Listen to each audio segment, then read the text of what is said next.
De 1955 à 1971, le Cameroun est plongé dans une guerre d'indépendance qui ne dit pas son nom.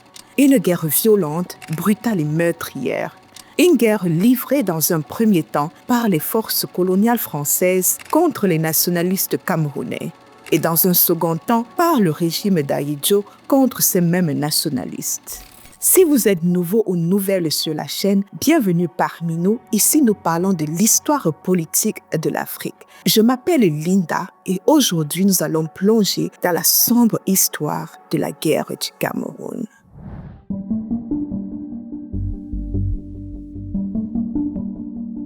Le Cameroun a la particularité d'avoir vécu une triple colonisation. L'année 1885 marque un nouveau tournant dans l'histoire de l'Europe et de l'Afrique. Lors d'une conférence à Berlin, des puissances européennes se partagent le continent africain à l'insu des Africains. À la suite de la conférence de Berlin, le Cameroun devient officiellement un protectorat allemand qu'ils appellent Cameroun.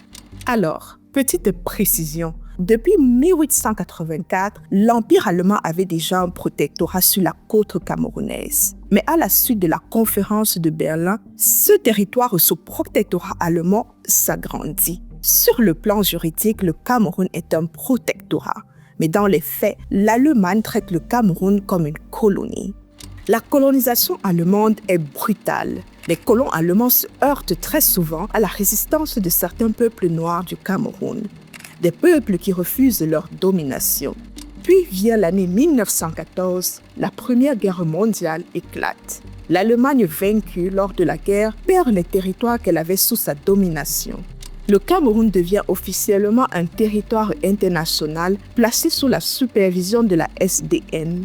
En 1919, la SDN, la Société des Nations, l'ancêtre de l'ONU, confie la gestion du Cameroun à la France et à la Grande-Bretagne. La France obtient le 4/5 du territoire, c'est ce qu'on va appeler le Cameroun français, tandis que la Grande-Bretagne obtient la partie occidentale du Cameroun qui est frontalière au Nigeria.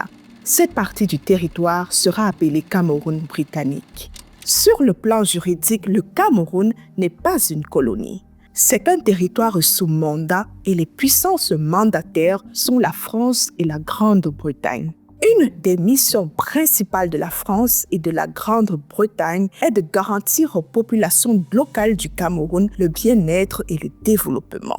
Sauf qu'à leur tour, les Français et les Britanniques administrent et exploitent le territoire comme si c'était une colonie. Les peuples colonisés, ou devrais-je dire les indigènes, comme les appellent les colons, sont traités comme des esclaves. Alors, dans cet épisode, nous allons uniquement nous focaliser sur la colonisation française, parce que c'est dans le Cameroun français que la guerre va éclater. On ne parlera donc pas de la colonisation britannique. La colonisation française se caractérisait par un système rude et cruel appelé le régime de l'indigénat. Le régime de l'indigénat était un ensemble de règles mises sur pied par les colons pour dominer les colonisés. Les indigènes subissent le travail forcé, les interdictions de circuler, des condamnations abusives, les humiliations quotidiennes, etc., etc. Un événement va venir remettre en question ce système colonial.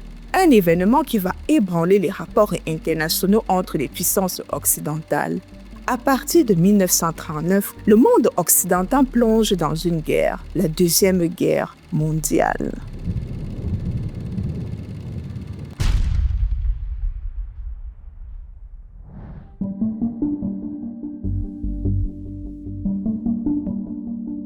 Alors même que la Seconde Guerre mondiale n'est pas encore terminée, il est de plus en plus évident pour les puissances coloniales comme la France ou la Grande-Bretagne que l'hégémonie de l'Europe sur le monde est en perte de vitesse.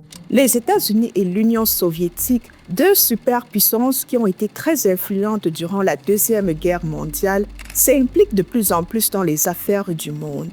Ces deux superpuissances s'opposent au maintien des empires coloniaux européens. Nous sommes donc dans une situation où la France est en position de faiblesse. Elle est pratiquement en ruine à cause de la guerre. Et de l'autre côté, la Grande-Bretagne avait déjà mis sur pied des réformes pour assouplir ses pratiques coloniales. Il fallait donc que la France suive. En janvier 1944, le leader du mouvement de libération de la France, un certain Charles de Gaulle, organise une conférence à Brazzaville, au Congo. L'un des objectifs de cette conférence est de réaffirmer, notamment face aux Américains, la mainmise du camp gaulliste sur l'empire colonial français. Pour de Gaulle, il est hors de question de mettre fin au système colonial. Toutefois, de Gaulle annonce qu'il y aura certaines réformes dans les colonies. Il promet la liberté syndicale pour les Africains, l'égalité des salaires entre colons et indigènes. Il promet aussi la suppression de l'indigénat et du travail forcé et la création des assemblées représentatives dans chaque territoire colonial. À la suite de la conférence de Brazzaville, des mouvements syndicaux se forment dans les territoires coloniaux français. En août 1944, l'administration coloniale française accorde aux Camerounais le droit de s'organiser librement et de défendre leurs droits de travailleurs au travers de syndicats. Des associations syndicales naissent dans presque tous les services professionnels de la ville de Douala et de Yaoundé. Avant la fin de la Deuxième Guerre mondiale, on assiste au Cameroun à un éveil de l'esprit revendicatif. Un esprit revendicatif qui naît au sein de l'élite d'intellectuels indigènes qui s'est formée au Cameroun dans les années 30 et les années 40. L'administration coloniale française leur avait attribué un nom, les évolués. Quelques mois avant que les syndicats ne naissent au Cameroun, les évolués se réunissaient déjà au cours de cercles d'études marxistes. Ces cercles d'études marxistes sont mis sur pied par deux militants français et communistes, Gaston Donat et Maurice Méric. Le but de ces cercles d'études était de former les colonisés à la revendication sociale. Les cercles d'études marxistes sont aussi l'occasion pour les Camerounais de libérer leurs paroles, de dénoncer le racisme et les injustices, et aussi d'envisager pour la première fois la liberté et l'égalité. Après la guerre, la France poursuit sa vague de réformes coloniales. Une réforme va particulièrement bouleverser la scène politique africaine, la liberté d'association et de réunion. Les Africains peuvent maintenant former des partis politiques. C'est ainsi que le 10 avril 1948, 12 hommes, des fonctionnaires et des syndicalistes camerounais se retrouvent dans un bar-café nommé Chissira, dans la ville de Douala. Ces 12 hommes fondent un mouvement politique, l'UPC, l'Union des populations du Cameroun. Le but de ce mouvement est de regrouper et d'unir les habitants du Cameroun en vue de permettre l'évolution plus rapide des populations et l'élévation de leurs standards de vie. Ce 10 avril 1948, ces 12 hommes ne se doutent pas qu'ils viennent de créer un mouvement politique qui jouera un rôle capital dans l'histoire du Cameroun.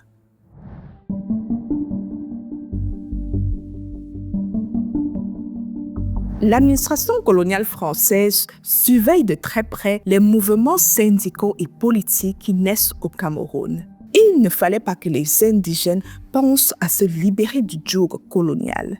Surtout que nous sommes dans un contexte où ailleurs, dans d'autres colonies, en Asie par exemple, il y a des territoires qui sont en train d'obtenir leur indépendance. On a donc une France coloniale qui peine à appliquer sur le terrain les réformes coloniales qu'elle a elle-même mises sur pied. Dès sa naissance, l'UPC se heurte à l'opposition de l'administration coloniale française. L'administration refuse de valider les statuts de l'UPC et il fallait cette validation pour que l'UPC soit reconnu comme un parti légal. Heureusement pour l'UPC, dès sa naissance, elle s'est affiliée à un parti, le RDA. Le RDA, le Rassemblement démocratique africain, est un parti créé en 1946 à Bamako et ayant pour leader un certain Félix Houphouët-Boigny. Le RDA est un parti panafricain. Il réunit les mouvements politiques de plusieurs colonies françaises en Afrique. C'est donc le RDA et quelques députés communistes français qui vont exercer une pression sur l'administration coloniale française du Cameroun pour que l'UPC soit légalisé. L'UPC sera finalement légalisé. Très vite, le nouveau parti prend une importance considérable. À la fin du mois d'avril 1948, on estime le nombre d'adhérents à 100. 7000 adhérents l'année suivante et le double en 1950.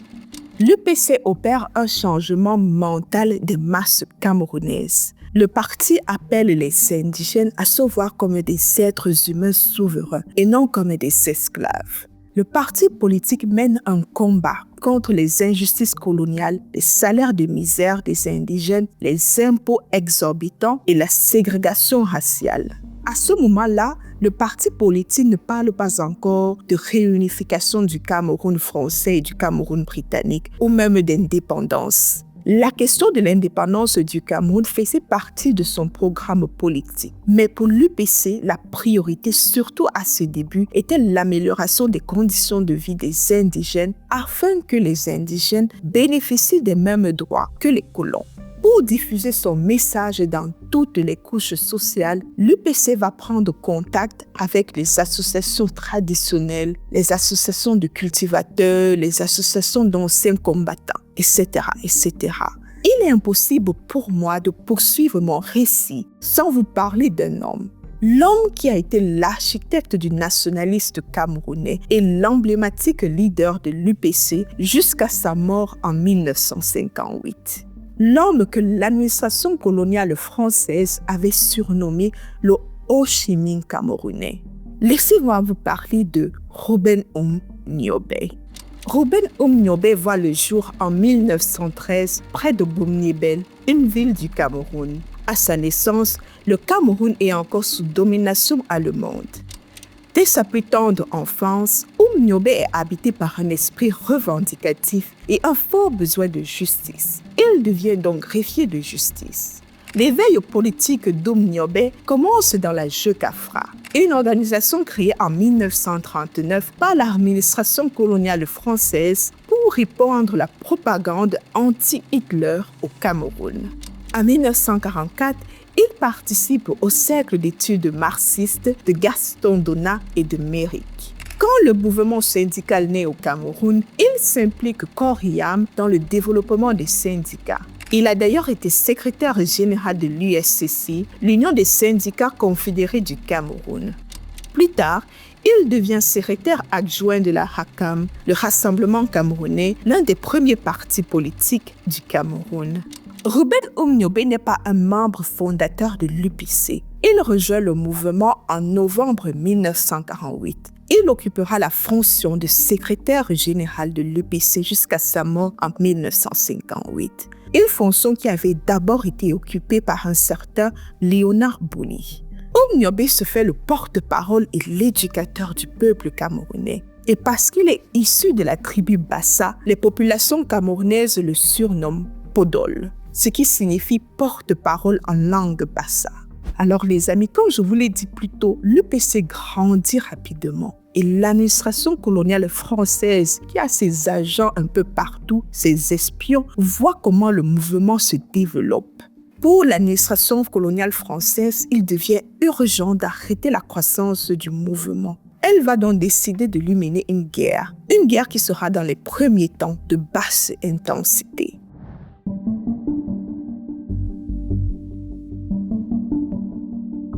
L'administration coloniale française met sur pied plusieurs stratagèmes pour dissuader l'UPC de poursuivre ses activités. Les leaders et les militants de l'UPC sont très souvent harcelés.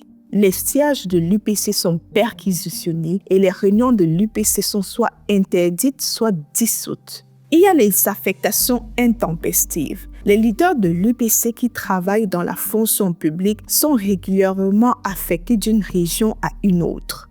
Félix Moumié, président de l'UPC à partir de 1952, et Ernest Wandé, vice-président de l'UPC, sont très souvent affectés d'une région à l'autre. L'administration coloniale française se sert aussi de la propagande anticommuniste. Elle accuse l'UPC d'être un parti communiste. D'ailleurs, il n'y a pas que l'administration coloniale française qui accuse l'UPC. Dans les journaux français, l'UPC est couramment décrit comme un parti communiste, proche de l'URSS. N'oubliez pas que nous sommes en période de guerre froide et le communisme n'avait pas bonne presse. L'administration coloniale française cherchait tout simplement à discréditer l'UPC aux yeux de la population camerounaise et même aux yeux des organisations internationales. Certains leaders de l'UPC ont des affinités avec les milieux progressistes ou communistes européens, mais l'UPC n'est pas un parti communiste. Et ceci, les services de renseignement français le savent, étant donné qu'ils font des enquêtes sur l'UPC. L'administration coloniale française continue d'aller loin dans son opération de sabotage de l'UPC. Elle corrompt certains membres de l'UPC. Encore plus intéressant, l'administration favorise la multiplication des partis politiques et des associations hostiles à l'UPC. Des partis politiques et des associations camerounaises naissent un peu partout où l'UPC est implanté. Certains partis sont créés pour la plupart sur la base purement ethnique. Le but de l'administration coloniale était d'exacerber le tribalisme et de ralentir la progression de l'UPC dans les régions où elle était implantée.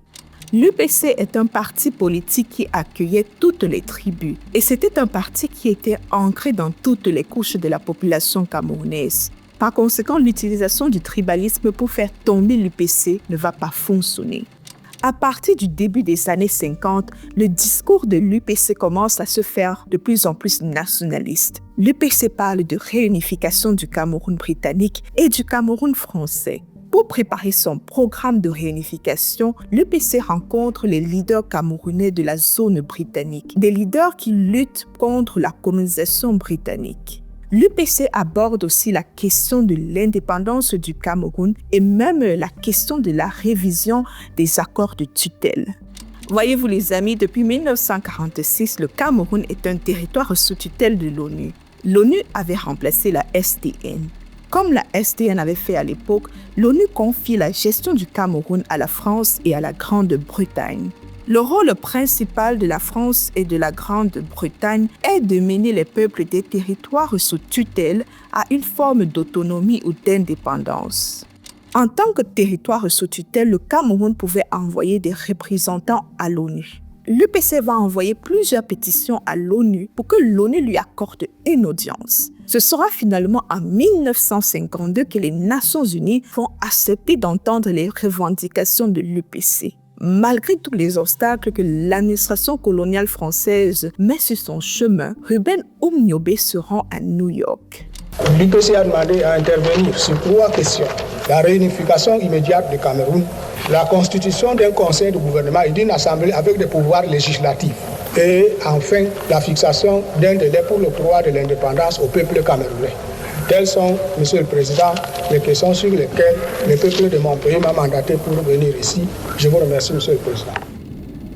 Oum-Niobé était conscient qu'il serait difficile d'obtenir de l'ONU qu'elle mette une pression à la Grande-Bretagne et à la France pour que le Cameroun accède à l'indépendance. Il savait que l'ONU était une institution au sein duquel les puissances coloniales comme la France et la Grande-Bretagne avaient une grande influence. Mais il était déterminé à faire avancer sa cause. Oum-Niobé n'est pas le seul à être déterminé à faire avancer une cause. L'administration coloniale française était aussi déterminée. Et dès la fin de l'année 1954, l'administration coloniale française fait de l'élimination radicale de l'UPC une urgence.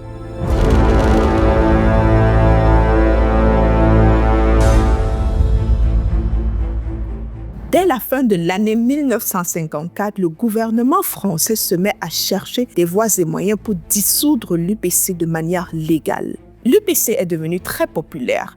Une bonne partie de la population camerounaise adhère à sa lutte contre la colonisation. L'année 1954 est une année délicate pour la France coloniale. En 1954, la France est en guerre en Algérie. Les Algériens luttent pour leur indépendance. En cette même année 1954, la France perd l'Indochine, une de ses plus riches colonies. Pour le gouvernement français, il était donc hors de question que ce qui s'était passé en Indochine se reproduise au Cameroun. La France veut préserver ses intérêts économiques et géopolitiques au Cameroun. Au Cameroun, il y a des sociétés coloniales françaises qui exploitent les richesses naturelles du territoire. Il y a un port dans la ville de Douala qui représente un véritable carrefour commercial en Afrique centrale. La France perçoit aussi le Cameroun comme une base de repli en cas de guerre en Europe. Bref, la France n'est pas prête à accepter l'indépendance du Cameroun. Et même si elle octroyait une forme d'autonomie ou d'indépendance au Cameroun, cette indépendance ou autonomie ne devait pas tomber entre les mains de nationalistes comme l'UPC. Non, elle devait tomber entre les mains de Camerounais qui restaient loyaux à la France. Des Camerounais prêts à préserver les intérêts français au Cameroun. Il faut donc éliminer l'UPC à tout prix. C'est un certain Roland Pré qui va se charger de cette tâche. Roland Pré devient le nouveau haut-commissaire de la France au Cameroun vers décembre 1954. Il est le grand patron de l'administration coloniale française. Dès le début de l'année 1955, il met sur pied une stratégie de choc, une politique extrêmement agressive pour pousser les UPCistes à bout. Roland Pré lance une vaste opération de propagande contre l'UPC. Dans cette propagande, il est assisté par l'Église catholique et des associations traditionnelles tenues par des Camerounais. En plus de la propagande anti-UPCiste, une grosse machine judiciaire et policière s'abat sur les militants et les sympathisants de l'UPC. Les militants sont harcelés, agressés, arrêtés, etc. Bref, les provocations de Roland Pré s'intensifient. Oumniobé et les autres dirigeants de l'UPC ne sont pas dupes. Ils savent que l'objectif de Roland Pré est de mettre hors la loi l'UPC. Lors de ses campagnes anti-UPC, Roland Pré essaie de manipuler l'opinion publique camerounaise. Il promet au peuple une autonomie progressive du territoire. L'UPC sait très bien que cette soi-disant autonomie progressive du territoire est une manière pour Roland Pré de réduire les demandes d'indépendance de l'UPC à néant. Les dirigeants de l'UPC décident donc d'agir très vite. Le 22 avril 1955, l'UPC, l'USCC, la GDC, la branche jeune de l'UPC et l'UDFEC, la branche féminine de l'UPC, publient une proclamation commune. Ils réclament l'indépendance immédiate du Cameroun sans délai. Roland Pré interprète le geste de l'UPC comme un affront. Dans les jours qui suivent, il fait venir un dispositif militaire lourd au Cameroun. Vous savez les amis, Ruben Oumniobé a été influencé par la doctrine de la non-violence de Gandhi. Par conséquent, le mot d'ordre de Ruben Oumniobé aux militants et sympathisants de l'UPC a toujours été de mener une lutte non violente, une lutte pacifique. Jusqu'en 1955, les militants de l'UPC ont toujours respecté cette consigne. Mais en mai 1955, les leaders de l'UPC sont divisés par le choix de la riposte. Violence ou pas de violence. Ruben Oumniobé étant pour l'option non violente. Les autres leaders de l'UPC comme Félix Moumié penchaient pour l'option violente. C'est finalement cette option qui sera choisie. Le 15, le 16 et le 22 mai, des affrontements éclatent entre l'administration coloniale française et des UPCistes dans la ville de Banga, dans le Mungo. Par la suite, les affrontements se répandent dans d'autres régions, à Douala, en Sanaga-Maritime, en région Bamileke, etc. Les sièges de l'UPC sont saccagés et pillés. Les forces de l'ordre colonial et les milices indigènes de l'administration coloniale raflent les quartiers et les villages. Des sympathisants de l'UPC vont se lancer dans les émeutes. Certains chefs traditionnels profitent de cette situation chaotique pour régler leurs comptes en éliminant leurs adversaires politiques. Bref, du 22 mai au 31 mai, une partie du Cameroun français est en ébullition. Traqué par l'administration coloniale française, Ruben Oumniobé se réfugie dans son fief en Pays Bassa, dans la brousse de la Sanaga-Maritime. Félix Moumié, le président de l'UPC, déguisé en femme, monte sur une mobilette et fuit vers le Cameroun britannique. Il retrouve les vice-présidents de l'UPC, Ernest Ouandjé et Abel Kingé, au Cameroun britannique. Il est difficile d'établir un bilan précis des pertes en vies humaines. Et comme il fallait s'y attendre, Roland Pré va accuser l'UPC d'avoir organisé les émeutes.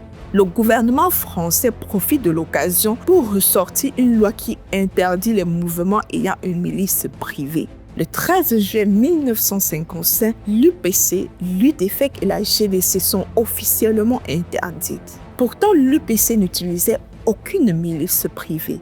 Bref, l'UPC va entrer en clandestinité. Sur la scène internationale, elle est aussi isolée. Elle est officiellement expulsée par la RDA car, entre-temps, la RDA est devenue très pro-française. Devenue une organisation clandestine, l'UPC va se retrouver privée de son outil préféré, le droit international. Il n'est plus possible pour elle d'être reçue aux Nations Unies et donc de négocier le destin du Cameroun. Après s'être lancée dans une guerre de basse intensité contre l'UPC, l'administration coloniale va se lancer dans une guerre de haute intensité.